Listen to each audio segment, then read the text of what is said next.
that I will record this session, and we are recording now, I believe. Let me just make sure.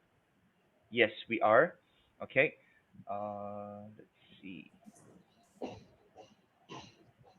Okay, so we are recording this session, and I will get it sent out to you within 24 hours as a private YouTube link. And I usually say 24 hours, but usually we get it done the same day. The reason we send it out in a YouTube link so that you can replay, fast forward, rewind the parts that you want to hear or watch over and over again. Okay, let me do this. Let's see. I'm going to mute. I'm going to mute some of you. No disrespect intended at all. If you want to ask a question, you can simply unmute yourself. All right. So these sessions, these weekly sessions, they are not a pitch fest. Tin, you'll be happy to know this. There's no hard selling. Okay. There's no getting you to buy anything at an unreasonable or inflated price. Now, I may offer some services or products and explain them, but no hard selling. I think this sounds fair as well, right? And I'd like to ask you a favor. You'll probably have questions along the way. So you can either type your question in the chat, I will be monitoring that, or you can write them down and you can ask me at the end of our session during the Q&A. Now, today's topic is very interesting. Okay, we'll cover the basics on how to make your online presentations a little bit more interesting and effective, but we're not going to spend 1 2 hours on this. We'll probably be together for between 30 and 35 minutes. Sorry, 30 and 45 minutes today. I think closer to 45 minutes. And of course, depends on the questions that we have today. All right. So I think we're in for an interesting, exciting time, and I want to share with you that we've actually done webinars since 2007. When I was in San Diego, my first webinar, and we prepped it for about a month or so. Now, when we did that first webinar, we were actually targeting chambers and chambers of commerce and associations in the U.S. in the whole of the U.S. If I recall, there are we targeted about 2,000. Excuse me, we targeted about 2,000 chambers of commerce and associations. The first webinar we ran, it only ran for about 35 minutes, if I recall. We had 110 participants. We charged $1 for each person to attend, that session, because it was a training session, but we also were presenting a service to them. And so this was in 2007. I think we did it right in spring, which would have been about March, April of 2007. The first webinar we ran, we had 110 participants, and we ran that same webinar with roughly 80 to 100 participants once a month for the rest of 2007. And we put in about 7 or 8 sessions. Each session was about 45 minutes. Of course, you have the marketing as well. From that series, we ended up pulling in about 32,000 USD in revenue just from that one single webinar, which we reran every month in 2007. Okay, now we fast forward to to today. Okay, in 2020, since 2007, we were running roughly one webinar, one webinar or two webinars per month. Okay, so in 12 years, we probably did, 12, 12 to 20 sessions a year. So in 12 years, so we did about 200 over 12 years. So it sounds like it's a lot, but it's not a lot if you spread it out over 12 years. Now we fast forward to 2020 and 2021, and since uh, since April 2020 until today, we've run over 230 webinar and training sessions, and it doesn't include one-on-one sales presentations and private sessions. So we've had as few as 600 participants in a session to a high of almost 800 participants. Okay, and we advise professionals and companies on how to run professional webinars. So they use it for generating leads and converting them into customers. It's not just a show, it's not just a webinar. You need to incorporate it and use it as a selling tool, because most of us are, stuck at home. We cannot meet face to face. We're not sure how to generate leads. We're not sure how to take those leads and convert them into customers. Okay, so it's not just a TV show. You have to use it as a selling tool, so it's part of your selling process. So incorporate it into your selling process. Now, our current situation is this, right? Business is already challenging, and now in the foreseeable future, we have some extra challenges. Okay, all this affects the economy. Then you add in the restrictions that we have in our individual countries. Some countries have more restrictions than others. But me personally, I don't, at this point, I don't want to be moving around and meeting up a whole bunch of people in person every single day. So we try to meet online. Okay, so um, we have to embrace this uncertainty, because if you are able to embrace this uncertainty and evolve and adapt to it, you're going to be so far ahead of your competition. All right. Now, what we have, and I know this sounds like an interesting statement. It's like the pandemic is not what's breaking us. It's causing us confusion, uncertainty, and challenges. Yes, that is true, but it's not causing all of our problems. It's actually revealing what's already broken in our business. For example, if let's say you generate an inconsistent number of leads on a monthly basis, and you were inconsistent before all the lockdowns and before this pandemic, COVID and whatnot. When we add in this factor, yeah, when we add in this factor, and your lead generation was not consistent, was not perfect before, it's going to be even worse now. So it's revealing what's broken in your business, in your company, and in your organization. Now, I'm not saying that you're broken or anything like that, right? But it's showing us what we need to fix. And if you haven't fixed it yet in the last 12, 13 months, you got to fix this right now. Okay? And this is the reason why we created this webinar series, to help you fix a few things so that we can have a slightly better year or remaining year in 2021. If that sounds okay with you, just give me a quick thumbs up. Okay. All right. Thank you for giving me the thumbs up. All right. Okay. So I'll skip this one because most of you have heard this already. Now, I will mention that I started my company in 1998. That was the start of my business and entrepreneurship journey. And I actually started in the spare bedroom of my apartment in San Diego. And I was cold calling and selling like a madman. I was cold calling 5, 6 days a week. Now, when I did this, right, 4 months later, I generated enough clients and revenue. I opened up my office and I started hiring. And 22, 23 years later, I got offices in 3 different countries, clients in 14 different countries. So we've always had to have a component in the non-personal, face-to-face conversations and contact. All right. Now I'll start this way. Whatever your product and service is, you need to make sure of these things. Your product or your service must have quality. You should have a reasonable price. I'm not saying that it must be cheap. What I'm saying, it has to be reasonably priced, and how you do that is that you offer exceptional value. Okay, a lot of business owners, a lot of sales and marketing professionals think we got to be the cheapest. We got to be the cheapest. Then you become cheaper. Then your competition becomes cheaper. Then it keeps going down. Then you might as well offer it for free.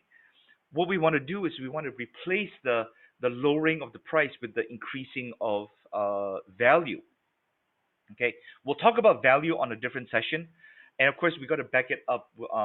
Back up all of this with excellent service, because you know it's not enough to say that I'm the best. I'm the best. I'm the best company. My In any industry, even if you have competition and you know that they suck, you know that that particular company, your competition, is the worst in the industry, and every industry has those, right?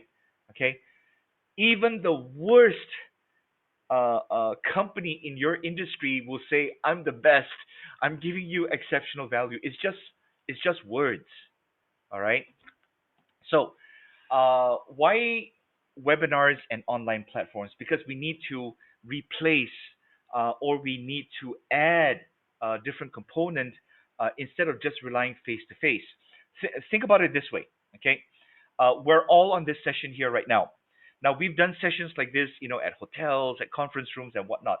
So we got to wake up. All of us, me also. Like if let's say I'm running the session, and all of you were meeting in a hotel room or conference room, all of us had to wake up super early. We had to fight traffic to get there. We got to make sure that we're dressed professionally. Not that we're not, right? And but on the flip side, being here on this session, I'm not saying it's a fantastic scenario, but most of us were at our own homes or domiciles, right? We woke up, we had coffee, we slowly walked over to the computer and then switched it on, and then everything started, right? Okay, so we're not trying to replace the face to face, but what we have to do is we have to make it in addition to, because of the current restrictions. Now we also have flexibility. If let's say you were to meet face to face clients, all right, in a typical day, we can probably meet maxing out between 9 and 5 or 6 p.m. We can probably max out with meeting four clients. Maybe we can squeeze in five if we don't hit traffic or we don't take lunch, right? Okay, so we can probably meet four clients, maybe five clients in a day. Now, when we do online, I found that I've increased my productivity in meeting with potential clients, right? And instead of meeting only three or four or five a day, I can actually increase that to 8 to 10 to 12. Okay, and when we do we call it one to one or one to a few or one to many. You can have conversations with one person. You can have conversations with yourself and two or three other people in let's say a board presentation, or just like this. We have about 20. There's 20 of us, on this session right now. Okay, so when we do this, when we do online sessions, we need to make sure what our purpose is. And these purposes, yeah, some of them may overlap. You might have a combination of two or three, okay? But you got to know what your specific purpose is, whether it's to educate or to, train clients, whether it's part of a selling and marketing process, or if you're using it to generate prospects. You need to know what is the purpose, of the session that you're doing. I'll give you an example. This session, this series of sessions that we're doing, okay. The purpose is this particular series, yeah. Uh, all those things that you see on the screen, though, that is our purpose for these sessions. All right. And as we go on over the remaining five weeks, uh, I'll explain how we do each component. Okay. Now there's several platforms that you can look at. We've used I've personally used all of these except for StreamYard. But some of my clients tell me that StreamYard is extremely easy to use. So I have to let you know that I do not have any full experience or expertise in StreamYard, but you can take a look at that. All right. Now there's several platforms that I do use. Okay. Uh, Consistently, almost on a daily basis. The first would be WebEx. Sorry, the first would be Zoom, and the second would be Webinar Jam. Now you don't need to worry about Webinar Jam. Uh, um, you can search that. It's a very, very pricey option, but we've used it for many, many years, and it's what we use to run our evergreen webinar sessions, which is something that is off topic. but it's recorded sessions. A very very powerful platform. May not be for you, all right, but you can just take a look at it, all right. So we primarily use Zoom for all of our sessions. Um, we have used WebEx not by choice, not by our choice, but by clients, as well as Teams, right? Microsoft Teams, Cisco WebEx. Okay, uh, and then of course we put our some of our things on Facebook Live. We're on Facebook Live right now, by the way. Okay, and when you choose Zoom, when you choose WebEx, when you choose Teams, please please get yourself familiar with the technical specs before you get on the session with participants or uh, with clients, because you don't want to turn this into a technical support session like how's your camera, how do I do this, and practice all that beforehand. I'm sure that y'all do that. In fact, when we use a less familiar platform, for example, the WebEx and the Teams, I run a practice session the day before and half an hour to 45 minutes before we actually go live. Okay, so you need to make sure of that. Each one of the platforms has its own characteristics, has its own functions. They're all very very similar, but you need to understand how to do the things within the individual platforms. Okay. Now for video, all right, we're going to talk about a couple things here. All right. Now for video, uh, most laptops, most laptops will have its own webcam. All right. Now I'm going to talk in general terms here. If your laptop or your computer has its own webcam, that's perfectly fine. What you want to do is you want to up it a little bit and use an external webcam. The external webcam that you use, especially on sessions like this, uh, try to get like a 1080 or higher. Okay. The external webcam will sit on top of your computer. You can angle it, you can focus it. It makes you look a lot clearer. Oh, before I continue, the things that I'm going to share with you today, please, for some of you, yeah, please do not feel offended. I'm not talking about any specific person, that I see on the, in the window. If I talk about something, everything's here already. So I'm not saying that, oh, Joe, your camera sucks. I'm not doing that at all. I promise you. Okay. So uh, we talk about external webcams. Try to get a slightly better, a slightly more sturdy, and a higher specs webcam, because you see, in a face to face, we have, the sight, possibly the touch, all the senses are involved. Okay, when we do an online session like this, we basically have two senses. We have what we hear and what we see. Okay, and if we're dealing with only these two senses, what we need to do is we need to heighten and increase the quality of those two things. That means what they see has to be clear, and you have to look good, right? Now, if you're using a phone, uh, if you're using a phone to be on a meeting in a pinch, perfectly fine, I believe. All right, I've used that. I don't prefer using my phone, to do these sessions unless I'm just a quiet participant. But definitely, if you're the leader or the presenter of these sessions, better to use a laptop or a desktop. Okay. Now, the cameras on our phones are extremely high quality. Most of us, right? Extremely high quality, and very very effective. Okay. I will tell you that I do not have full expertise in using your phone as a camera for running these sessions. The reason is because we use Macs, and we got to put in like I think we call it a camera capture card, and all those things. It's just easier for us to get a higher quality webcam and then hook it in. But if you want to use your phone, the camera of your phone, um, to run your sessions, you can do that. Uh, y- Very easy to go on YouTube and find out how to do it. All right. For Windows PC, it's a lot easier to get all that hooked up. You can also use a DSLR or a video camera to hook up to your laptop. Okay. Now let's talk about audio. Audio is very important because like I said, we have the two senses.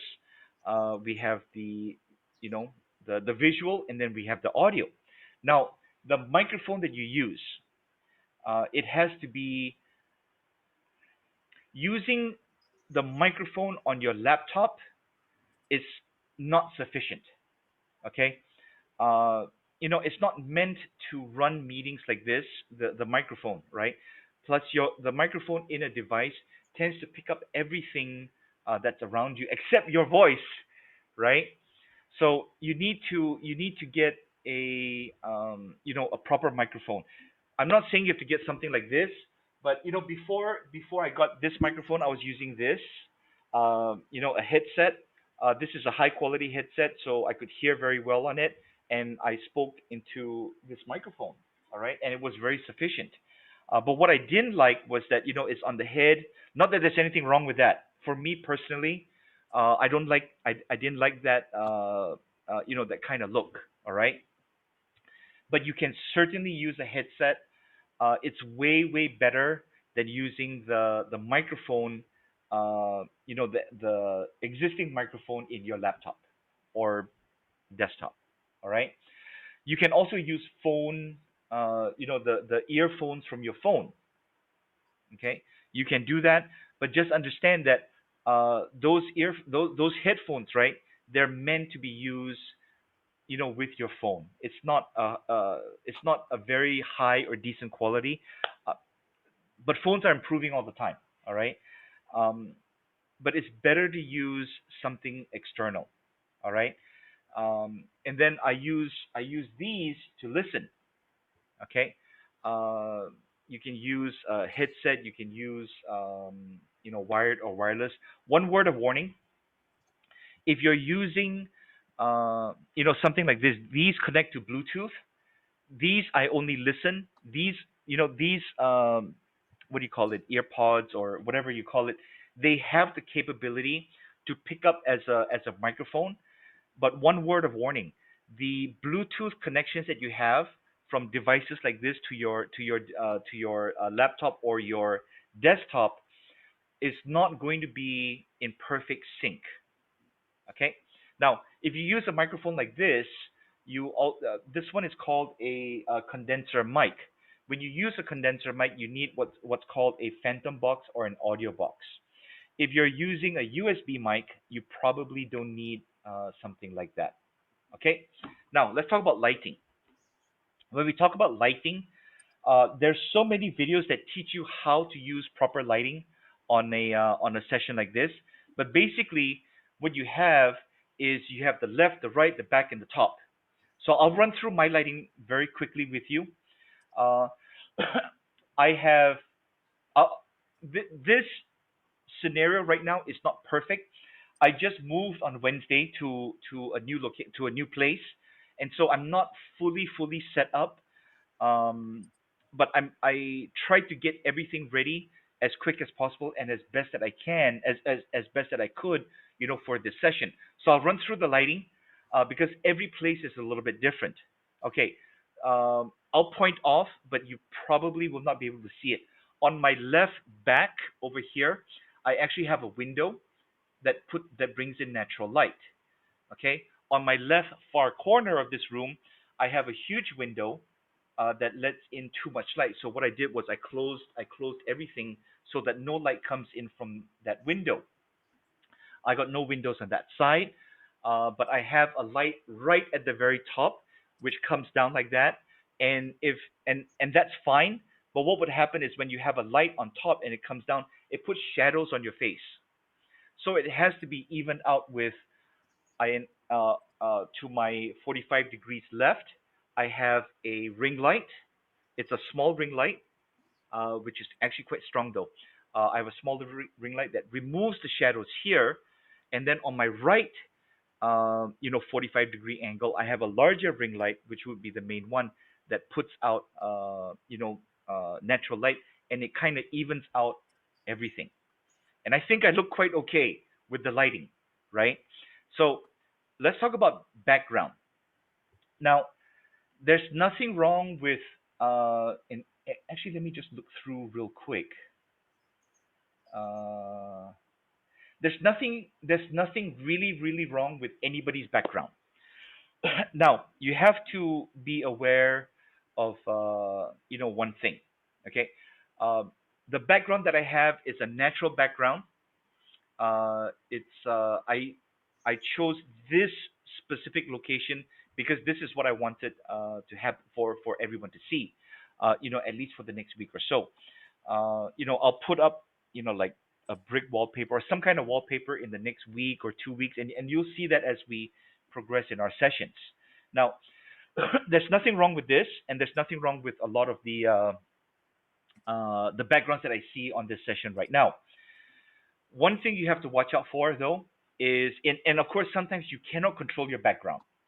What you want to try your very best to do is if you're using a virtual background, uh, your background wall or whatever it is at the back, it has to be it has to be one dimension. What I mean by that is you cannot have a whole bunch of things like desks, chairs, and then where the texture is different, because when you put a virtual background on different textures, you're going to see that there's going to be an unevenness. All right. The next thing you have to be careful is that if you use a virtual background without a proper foundation at the back, um, you're going to see people use virtual backgrounds where their head gets eaten in, and then like the arm gets chopped off by the virtual background. So how you fix that is that you use what's called a green screen. Okay. uh, we used to use well, I used to use green screens for 12, 15 years. um, and back then it was very challenging to learn how to use a green screen, but nowadays it's so simple. All you really need is what's called a chroma background. Okay, a green screen background.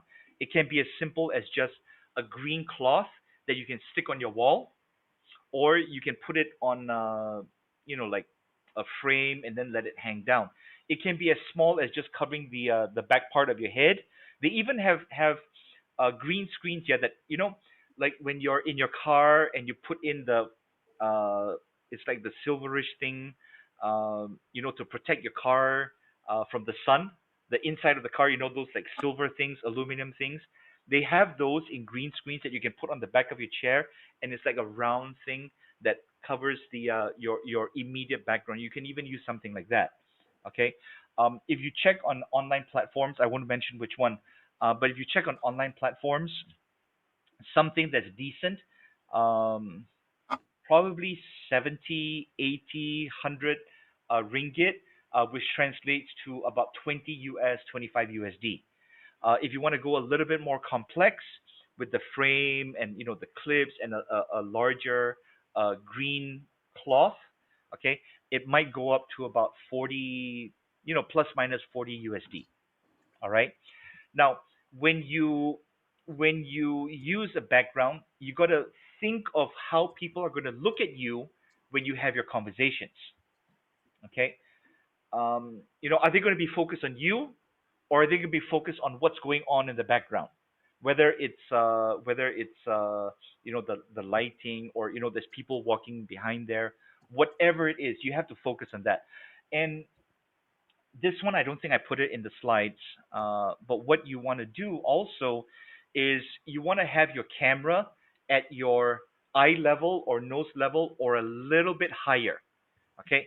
Now, most of us use laptops or phones or whatnot, right? To connect to these sessions. If you are the presenter, you want to have this kind of look where the camera is at least in line or a little bit higher than your eyes or your nose. And that way, it's kind of like you're looking there. Okay. Um, if you're using your phone, okay, uh, yeah, if you're using your phone to do that, then get a phone stand.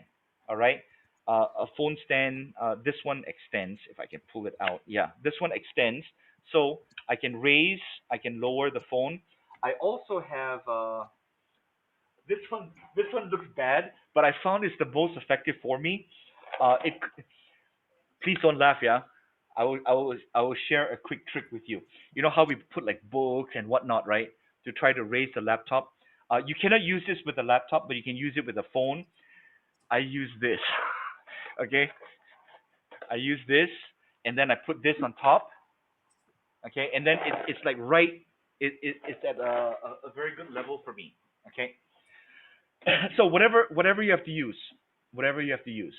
Okay, get your camera at least up to your eye level. Now, there's also this this one is very interesting.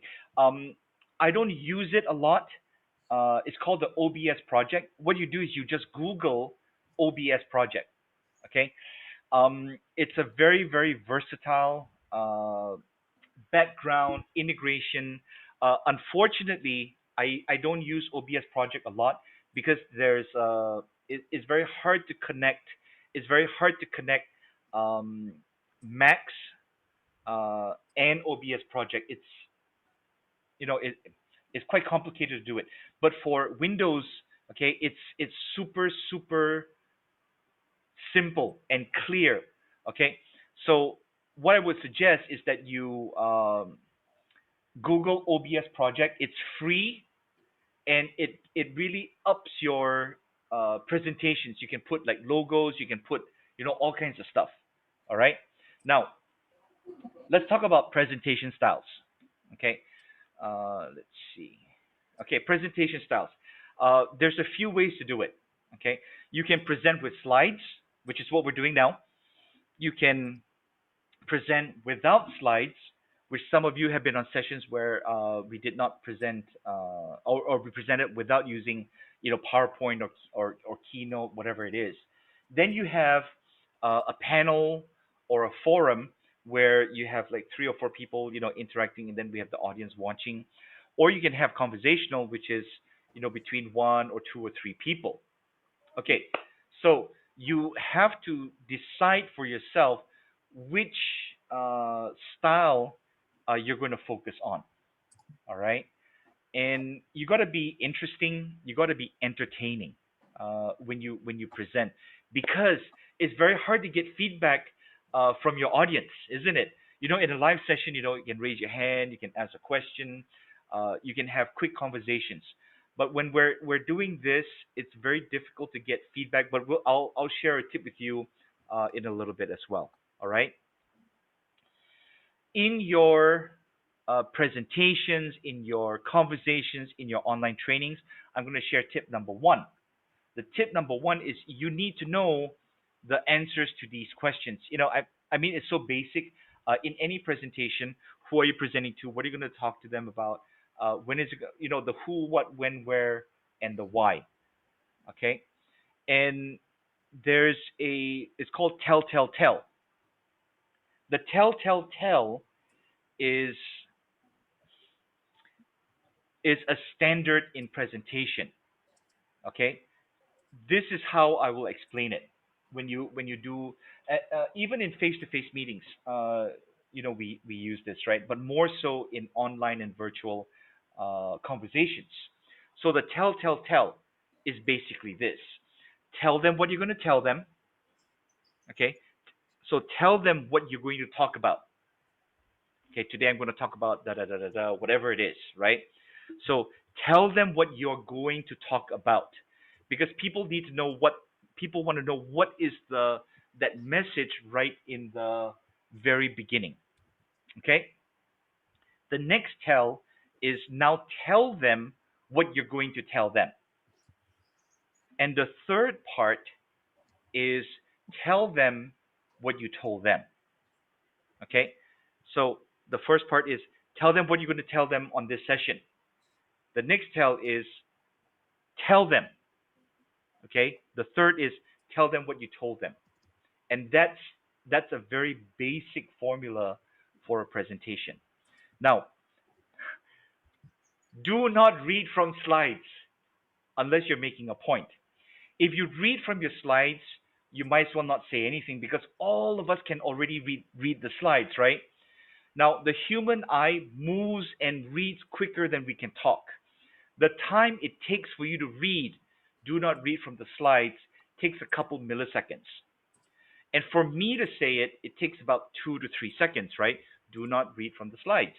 2 seconds plus minus. If you do this on one slide, it's okay. But if you do it on every single slide, I've attended sessions where the presenter read every slide word for word and it was paragraphs. Okay? If you do that, it comes across as boring. Whatever you put on the slides, we can read. Wouldn't you agree? Right? Agree or disagree? Yes or no? Right? Okay? You are there as the presenter, as the leader, because you are there to add value, add information, add entertainment, and be interesting, timely, relevant, and valuable. Let me ask you this question, and what I would like is a yes or no answer in the chat. Okay, I'm going to share a secret with you. If you would like to have the secret, type in yes. If you don't care about the secret, either don't answer or type in no.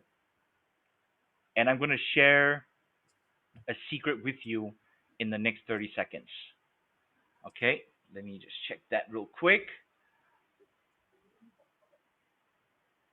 Okay, I think everybody said yes. Okay, I'm going to share this secret with you now.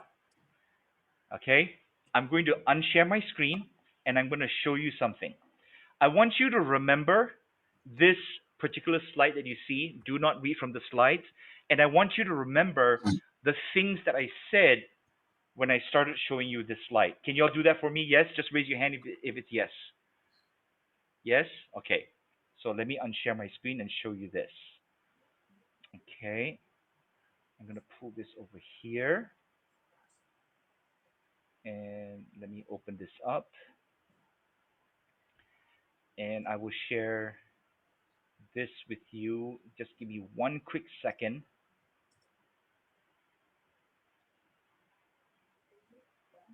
Okay. And I will share my screen now. This is the slide that you all just saw, correct? These are the things that I was saying when this slide came out. Did it sound like I was reading it? I highly doubt that it sounded like I was reading it. Okay. If you look at it, it's almost word for word. Okay. This is what we call a script. Uh, I will have this on probably 50 to 60% of the slides that I use, and it prevents you from reading from the slides. What it does is it keeps you on track on every slide, and that is the secret that I wanted to share with you.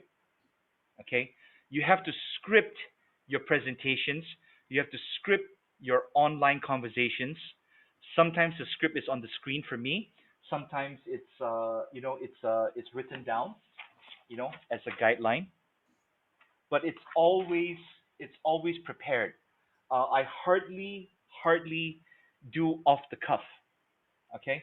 Because we want to be consistent in our efforts, right? Okay, so let me come back to that. Let me stop the share and then let me bring it back here. Just bear with me a sec.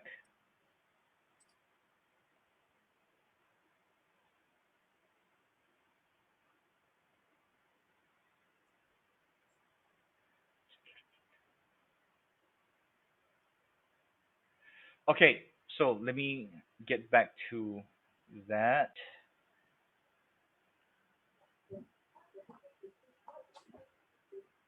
Oh, where did you go? Oh, hold on one second. I think it went away.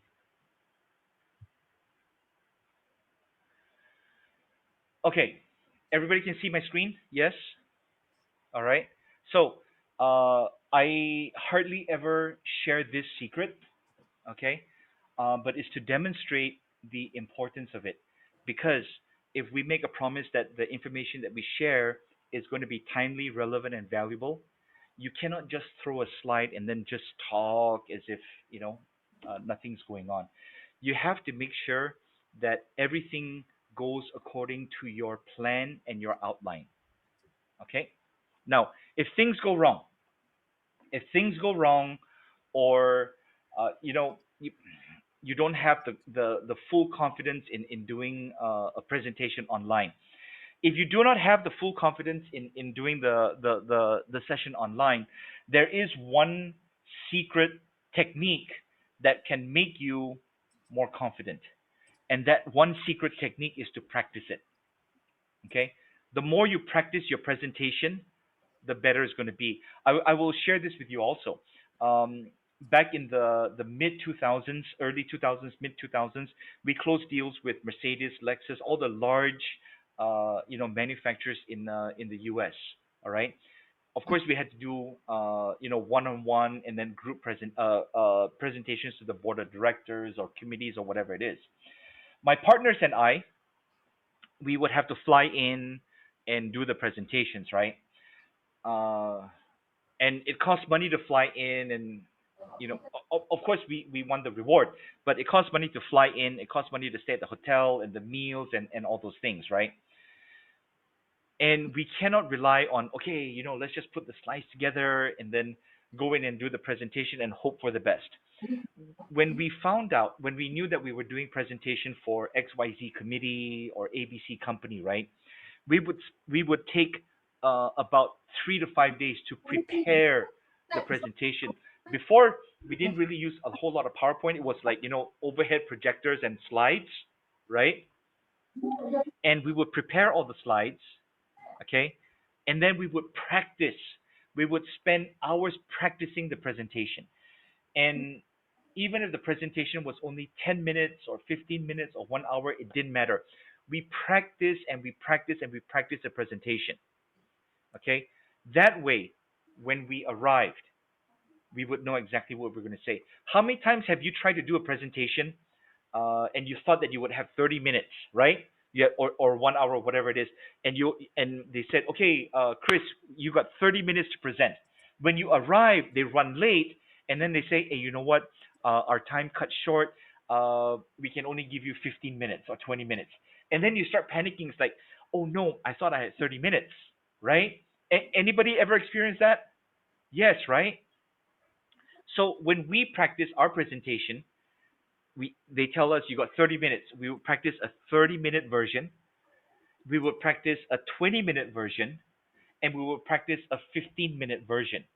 That way, when we arrive and they said, guys, you only got 15 minutes, no issues. We know exactly what we're going to say in 15 minutes. We know exactly what we're going to say in 20 minutes and 30 minutes and so on and so forth. All right? So don't make excuses when someone changes the time or whatever it is. When you've attended presentations like this or sessions like this, you probably heard the presenter say, "Oh, I'm not so used to presenting online, so please forgive me." It's like you're apologizing in advance. Okay? Don't do that. Okay? Don't say, "Oh, you know what? I thought we had 30 minutes, but we only have 20. I'll try to squeeze it in." Don't do that. All right? Also, do not say, "Oh, you know what? This topic I'm going to share with you. There's so much information. It actually takes 2 days. I don't know if I can share everything in 1 hour." Don't do that. All right? And when something goes wrong, internet gets cut off, interrupted, the platform crashes, PowerPoint or Keynote doesn't come in. Do not panic. Do not panic, because it's part of life, isn't it? So just relax, apologize, and say, okay, I'm going to fix this now, and then fix it. And then when you're back, you know what? Just continue. You don't need to keep going. Oh, I'm sorry. I'm sorry. Don't do that. Okay. Another thing that that you should not do is, as you're doing things, okay, as you're doing things, don't go, oh, I'm just going to open the slide now, I'm going to do this, we don't need a narration. Okay, we don't need to you don't need to narrate what you're doing when you're opening the slides. You can just say, okay, I'm going to open the slides now, and then do that. And if you're confident enough, as you're doing that, talk about something else to keep your audience entertained. Okay, now tip number four is, uh, the biggest thing that you can do is smile. Okay, the biggest thing that you can do is smile, because you see, now I'm going to smile at all of you, and automatically I look at, except for the heartless people like Thin, right? Almost everybody else smile back, right? A smile is infectious. A smile builds rapport. Okay, and I'm not saying smile throughout the whole thing. Smile at appropriate times. Now, we also want feedback, and we also want to ask questions. We want to get interaction from the audience. I've demonstrated how we were able to do that on this session, and actually on every session that we do. The first is we use props. Okay, we use props like this. I have a few prepared. I'll show you some of them. First is like, hey guys, you know what? I want to give a great. I'd like to have you give a great big smile. In fact, I'm going to do a double smile first. So then we do that, right? Can I get a thumbs up, right? And then we prompt you for a question, yes or no, correct? So use props like that. Now, of course, don't use it in a professional presentation, to a committee or something like that, right? Now, we also want to ask questions, and asking a question online like this is very different from face to face. Face to face, we can go, hey, let me ask you a question. Then you look at everyone. Then you can spot someone that like, or you can use your eyes to kind of convey the message, right? But in online, we got to realize that you're actually talking to your computer screen, okay? And everyone else that's watching, they're also watching their computer screen, and they might have something in front of them.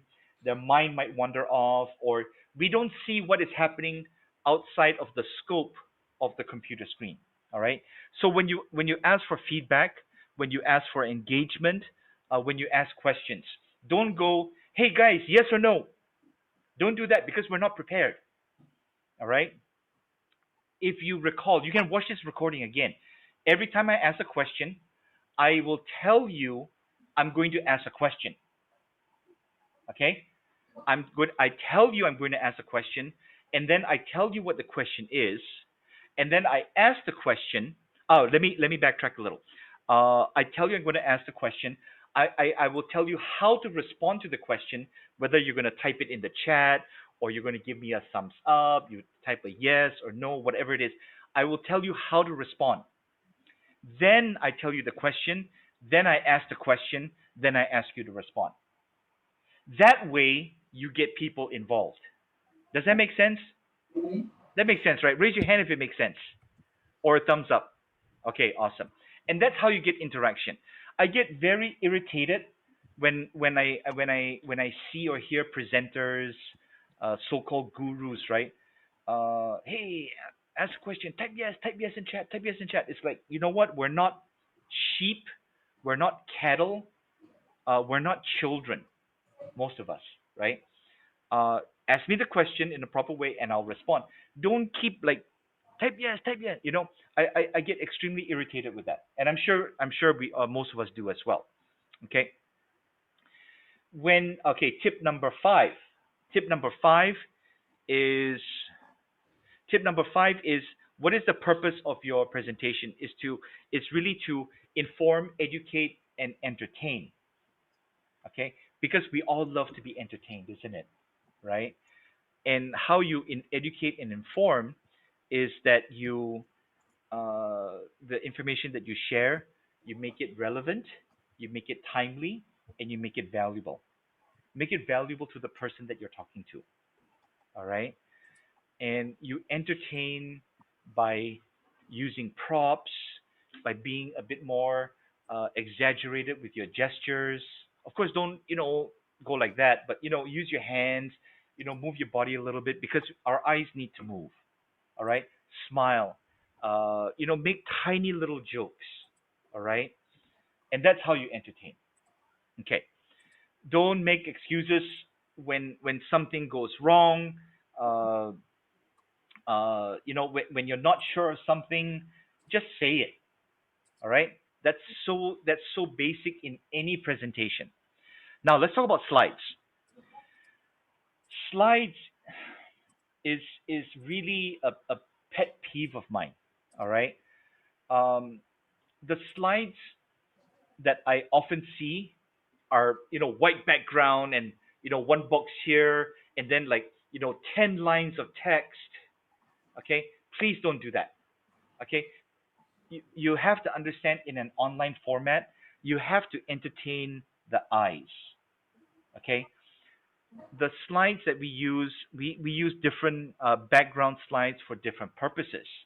For this series, and I'm not trying to be arrogant or anything like that, but the focus is, it's like the information that we share, and then I'm the one sharing it.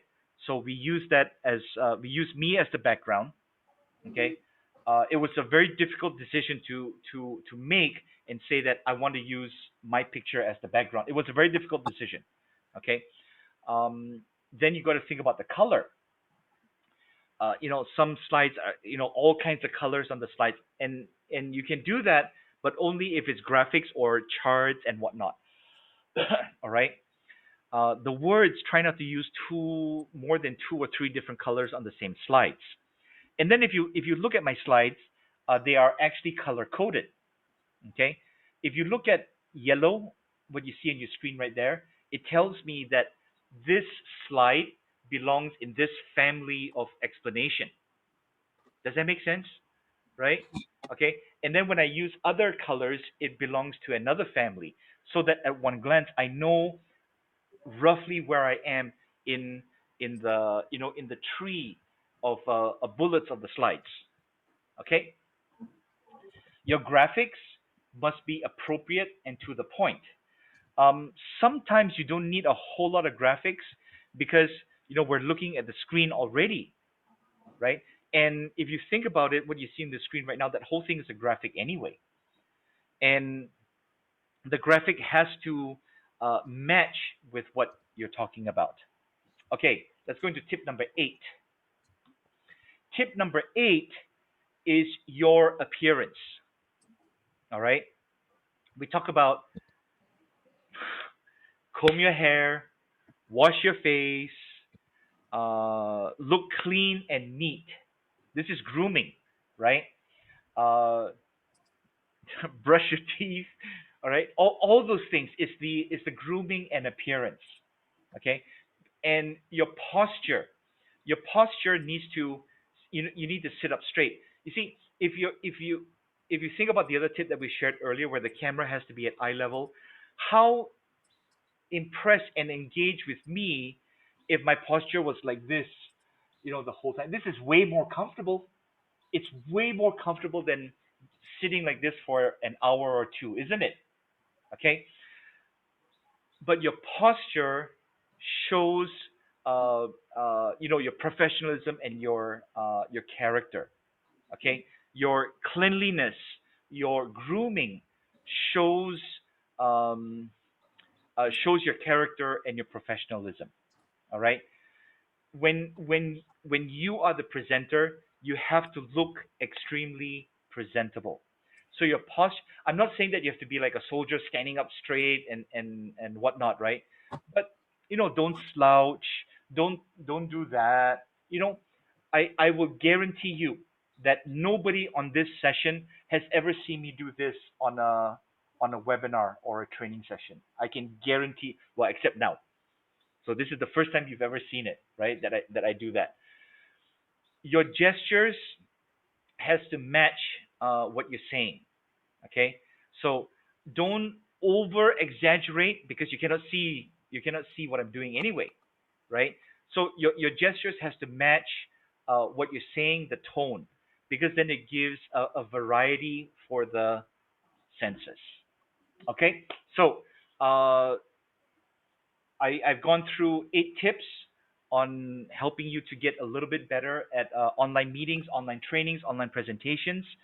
We went through some of the equipment, some of the specs, some of the platforms, and I would highly encourage you. I highly encourage you. Uh, get on these sessions as participants to as many as you can. Uh, if you need to practice, if you need to practice, get a friend and start having conversations with them. If you need to do a presentation, make sure you practice and rehearse first. Okay. If you don't have the script on the screen, put it on a sheet of paper, and then you see, if let's say I had a script here and I put it right in front of my screen, you cannot see the script, but it's right here. Nobody can see it except you. But just put it high enough that you're looking at the script and nobody else can see it. I hope that makes sense. All right. It's so important to keep yourself on track. All right. Now, before we get into questions, this slide says 12, but it's actually 7. The last series we actually did have 12 topics. Uh, excuse me, I cut it down to 7. All right. Now we're doing these sessions every Friday, 9:30 a.m. to 10:30 a.m. We have 5 more sessions after today. We're going to talk about the skills, techniques, and strategies that you need to implement, that you need to learn to be able to, get more leads, get more sales, get more revenue, get more business. And I believe everybody would like to have that. Okay. Now, we're going to get into our Q&A in just a quick minute, so you can get ready to ask your questions. I'm here to answer them for you. And I did send this out last week, but I also have 2 free things for you. We have a Facebook and social media ad campaign checklist, and as well as an ad structure guideline. I'll get these sent out to you together with the recording of this session. And in the email, there's going to be a link for you to request documents. Now, when you request this, I'll also send a special program on getting your digital marketing funnel set up for you, and all the details will be sent to you within 24 hours. Does that sound okay? Yes? Just wave your hand if it sounds okay. Okay, awesome. So we'll get into our Q&A right now. And let me stop share. Okay. Oh, Valerie, you asked me a question. What application is that on the computer? That I'm using Keynote, Valerie. I think when I showed the script, is that right? Right, my script on that slide. Do not read the slides. I use Keynote, but it's the same as PowerPoint. What you do is you put it together with you on PowerPoint. You have to click on View, if I recall, and then you have to activate the presenter's notes. Yes, on Keynote you have you just drag it and pull it up, and or you view presenter's notes. Okay. I don't use the teleprompter when I'm doing sessions like this, because then there'll be too much equipment going on. When I do videos, I would use the teleprompter. Okay. I hope that answers your question, Valerie. Any other questions from anybody?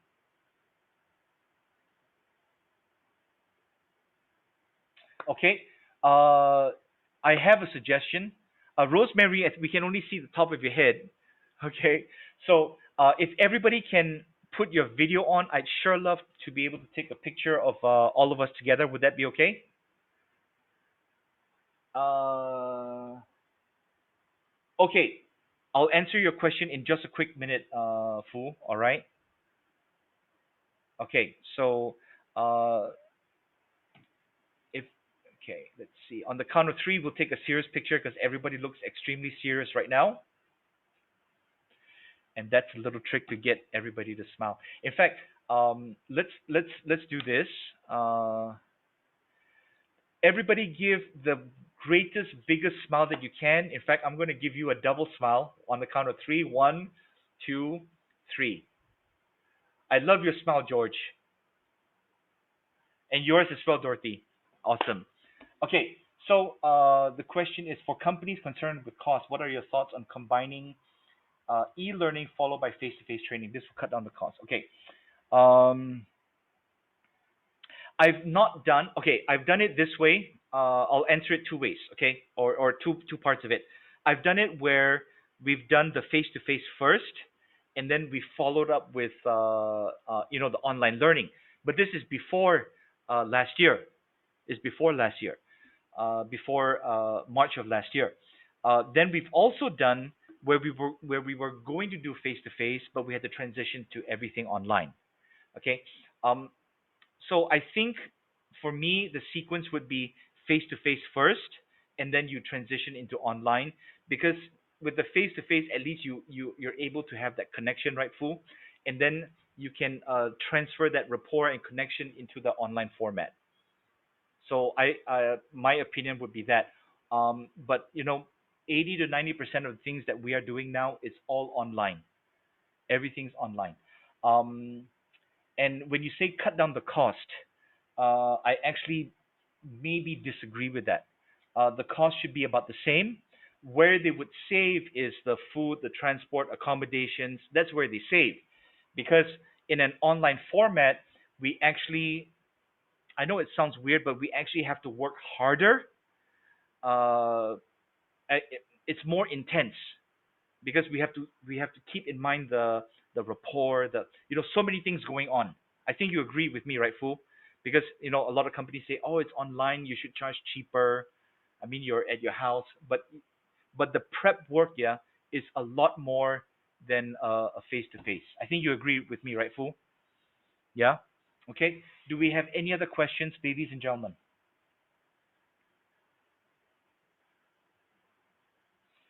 Okay.